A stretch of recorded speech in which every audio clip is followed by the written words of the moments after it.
یہ جو ایاز امیر صاحب پر حملہ ہوا ہے یہ ایک بڑی پر رونق جگہ پر ہوا ہے، یعنی ایک بھرے بازار میں، ایک بھرے بازار کا تھوڑا سا تاریک گوشہ ہے جہاں یہ حملہ کیا گیا ہے. تو میرا خیال جو حملہ کرنے والے ہیں انہوں نے یہ میسج دیا ہے کہ آپ کہیں بھی محفوظ نہیں ہیں اور آپ کے خلاف کہیں بھی کوئی اقدام کیا جا سکتا ہے. تو میرا خیال یہ جو خوف کی لہر دوڑانا مقصود تھا اس حملے سے، لیکن خوش قسمتی سے یہ وہ لہر جو ہے وہ دوڑی نہیں ہے، اور پوری ہماری جو میڈیا برادری ہے، سول سوسائٹی ہے، سیاسی جماعتیں ہیں، وہ یکجا کھڑی ہو گئی ہیں اور ایاز امیر صاحب کے حملے پر مذمت کی ہے اس کرنے والوں کی، اور ایاز امیر صاحب کے ساتھ یکجہتی کا اظہار کیا ہے. اس سے مجھے یعنی یہ احساس ہوا ہے کہ جو لوگ آزادی اظہار کی لڑائی لڑ رہے ہیں وہ اکیلے نہیں ہیں، اور ایاز امیر صاحب بھی یقیناً خود کو توانا محسوس کر رہے ہوں گے، اور ہم سب جو ہیں اس لحاظ سے ہم اطمینان کا ساتھ تھوڑا لے سکتے ہیں کہ ابھی بھی ہماری سوسائٹی میں اس طرح کے واقعات کے خلاف کنسنسس پیدا ہو جاتا ہے اور ایک اجتماعی ویل پیدا ہوتی ہے ریزسٹ کرنے کی. یہ تو اپنی جگہ ایک خوش آئند بات ہے، لیکن بہرحال ایک حملہ ہوا اور اس کے ذمہ داروں کی نشاندہی نہیں ہو سکی، اور جتنے بھی حملے ہوتے ہیں اس طرح کے ذمہ دار پکڑے نہیں جاتے. اس سے معلوم ہوتا ہے کہ وہ تو یا تو کوئی ایسے عناصر ہیں جو قانون کی پہنچ سے بالاتر ہیں، یا قانون اتنا کمزور ہو چکا ہے یا اتنا نااہل ہو چکا ہے کہ ان تک پہنچتا نہیں ہے. اگر کسی ایک حملے کے ذمہ دار بھی پکڑ لیے جاتے اور ان کو سزا مل جاتی تو میرا خیال پر اس طرح کی وارداتیں نہ ہوتی. تو یہ بھی ایک چیلنج ہے ہمارے لیے کہ ہم حملہ کرنے والوں کا تعاقب کریں اور ان کو بے نقاب کریں اور قانون کو مجبور کریں کہ ان تک پہنچے. محسن بیگ صاحب، آپ کیا سمجھتے ہیں کہ آپ پر حملہ ہوا اور اس کے بعد پھر آپ جب گرفتار تھے تو پولیس کسٹڈی میں بھی آپ پر تشدد کا آپ کو نشانہ بنایا گیا اور اس کی بھی ایویڈنس موجود ہے. اس حکومت کے دور میں بھی اس ایویڈنس کو تبدیل کرنے کی کوشش کی گئی. تو اگر اس حکومت کے دور میں بھی ایویڈنس کو ایف آئی اے یا پولیس تبدیل کرنے کی کوشش کر سکتی ہے تو ایاز امیر صاحب کے معاملے میں تو ابھی تک ہمارے پاس کوئی ایویڈنس ہے ہی نہیں ہے. تو یہ آپ ایگری کریں گے شامی صاحب سے کہ جب تک کوئی حملہ آور پکڑا نہیں جائے گا تو یہ سلسلہ جاری رہے گا؟ بہت شکریہ امیر صاحب. بیسیکلی فرق یہ ہے کہ ادھر تو شاید نامعلوم تھے، میرے پہ جنہوں نے کیا وہ تو معلوم ہے. وہ تو ویڈیوز بھی ہیں اور خان صاحب بھی ادھر ہی ہیں، وہ پولیس آفیسر بھی ادھر ہی ہیں. لیکن مسئلہ یہ آ رہا ہے کہ جس طریقے کی ہمارے ہاں ذہنیت ہے کہ تنقید برداشت نہیں ہوتی، اصل وہ مائنڈ سیٹ ہے جس کے دیکھیں تشدد جو بھی کرے وہ تو ہیل ہو سکتے ہیں زخم، لیکن اس مائنڈ سیٹ کو چینج کرنا ہے کہ آپ اگر اس بزنس میں ہیں، پولیٹکس میں ہیں، آپ نے سیاست بھی کرنی ہے تو کم سے کم سوال سننے کا، جواب دینے کا آپ کے ہاں حوصلہ ہونا چاہیے. اور ایسا نہیں ہے کہ آپ پاور کا استعمال کریں اور تشدد پہ اتر آئیں یا کیسز بنانے پہ اتر آئیں. میرے کیس میں تو بڑا کلیئر ہے، وہ پولیس آفیسر بھی یہیں پہ ہیں. آج کی وہ انہوں نے چینج کرنے کی کوشش کی، آپ کی اطلاع ٹھیک ہے، لیکن رانا ثناء اللہ صاحب نے وہ چیزیں محفوظ کر لی ہیں، کورٹ میں کیس ہے. لیکن ابھی بھی جو پولیس آفیسر ہیں وہ اپنے پیٹی بھائیوں کو بچانا چاہتے ہیں کہ ان کے اوپر ایف آئی آر درج نہ ہو، لیکن کورٹ کے آرڈر ہیں. تو میں یہ سمجھتا ہوں کہ ہمیں ونس فار آل اس چیز کو، ان پولیٹیشنز کو یا جو اور ادارے ہیں جو نامعلوم ہیں ان کو یہ سوچنا چاہیے کہ آپ اگر اس دھندے میں ہیں یا تو یہ دھندا چھوڑ دیجئے اور ہم یہاں صحافی برادری کوئی سوال نہیں اٹھائے گی، ادروائز آپ کو جواب دینا چاہیے. ایک سوال میرا آپ سے ذرا مختلف قسم کا ہے. ایاز امیر صاحب کے بارے میں جو عام امپریشن ہے کہ ان کی جو ایک تقریر تھی ایک سیمینار میں، اس تقریر کا ریاکشن ہوا ہے اور اس تقریر میں انہوں نے وکٹ کے چاروں طرف سٹروک کھیلے. یعنی کہ عمران خان کی اگر تعریف کی تو اس پہ تنقید بھی کی اور کچھ اداروں پہ بھی تنقید کی اور پیپلز پارٹی اور مسلم لیگ نون پر بھی تنقید کی.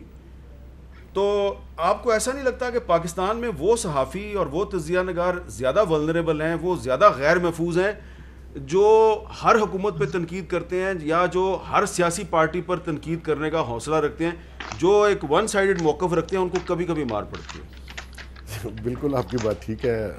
میں نے ان کی پوری سپیچ تو نہیں سنی لیکن میں نے سنی ہے. اس میں انہوں نے نیچرلی بہت سارے لوگوں کو ٹارگٹ کیا ایک ہی سپیچ میں. اس میں پراپرٹی ڈیلرز بھی تھے، اس میں سیمنٹ مافیا بھی تھی، سیمنٹ مافیا تھا، اس میں ہمارے پولیٹیشنز بھی تھے. اب سوچنا یہ ہے کہ اس میں سے ایسا کام کون کر سکتا ہے، یا ایسے سہولت کس کو میسر ہے کہ آپ اتنا ریپڈ ایکشن کریں. تو میں یہ سمجھتا ہوں جن کو یہ جس سیمینار میں جو لوگ ان کے سامنے بیٹھے تھے انہوں نے بھی یہی کام کیا ہے.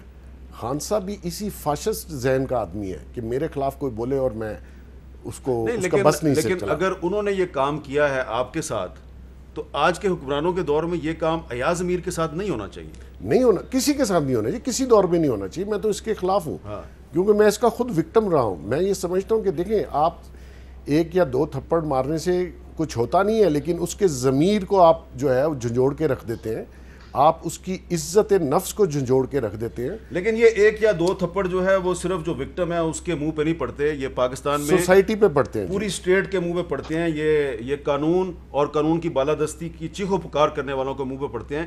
ایاز امیر صاحب، میں آپ سے یہ جاننا چاہوں گا کہ یہ جس طرح کہ آپ نے اپنی تقریر میں بہت سے لوگوں پہ تنقید کی، اور آپ نے مسلم لیگ نون اور پیپلز پارٹی اور پھر عمران خان صاحب بھی سامنے بیٹھے ہوئے ان پہ بھی تنقید کی، کیا وہ صحافی اور تجزیہ نگار جو سب پہ تنقید کرنے کا حوصلہ رکھتے ہیں، کیا وہ پاکستان میں زیادہ ولنریبل ہیں؟ جی دیکھیں، آپ پہ بھی گولیاں چل چکی ہیں. وہ آدمی پکڑے گئے تھے، وہ آپ کا خود ایکسپیرینس ہے. میں آپ کے پروگرام کے حوالے سے ایک چیز حامد میر صاحب بتا دوں جی، کہ پچھلے ہفتے زیادہ دیر نہیں ہوا، میرے پاس ایک ٹائم لے کر مہمان آئے تھے. اچھا. جس سرائے میں میں یہاں قیام کرتا ہوں لاہور میں، وہاں پہ وہ تشریف لائے. انہوں نے بتایا کہ وہ کس محکمہ زراعت یا محکمہ آبپاشی کے ہیں.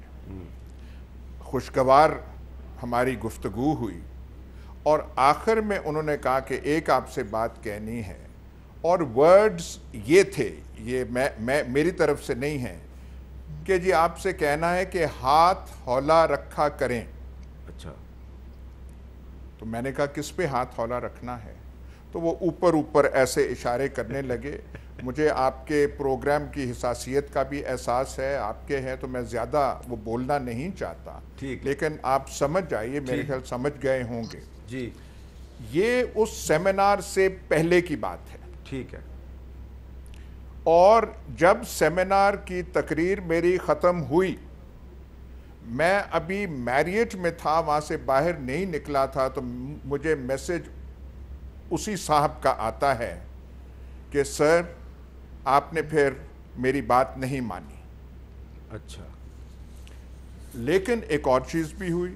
1 گھنٹے بعد انہی صاحب نے ایک اور میسج دیا جس میں کہا نہیں سر، میں نے آپ کی پوری تقریر وہ پڑھی ہے اب، اور وہ بیلنسڈ اور یہ تھی. لیکن وہ پہلے والا دھمکی جو ہے وہ دھمکی نما تھا. میرے فونز جو ہے وہ لے لیا گیا تھا اس واقعے میں.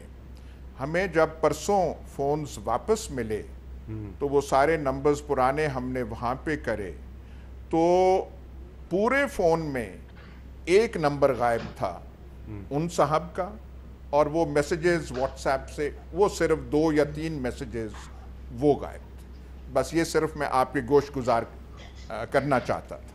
یہ تو آپ نے پوری قوم کے گوشت گزار کر دیا. اچھا، آپ شامی صاحب یہ بتائیں کہ آپ نے تو ایک بڑا آپٹمسٹ ریاکشن دیا ہے، اور آپ یہ کہہ رہے ہیں جی کہ پوری قوم جو ہے اور پوری صحافتی برادری جو ہے وہ اس پہ یکسو ہو گئی ہے. تو آپ کو لگ رہا ہے کہ کوئی وے فارورڈ بھی آگے نظر آ رہی ہے کہ ہمیں اس قسم کے حملوں کو روکنے کے لیے کیا ایک مشترکہ حکمت عملی وضع کرنی چاہیے؟ دیکھیں میر صاحب، جب ہم سب اکٹھے ہیں اس کا ایک میسج جاتا ہے، ایک حوصلہ شکنی ہوتی ہے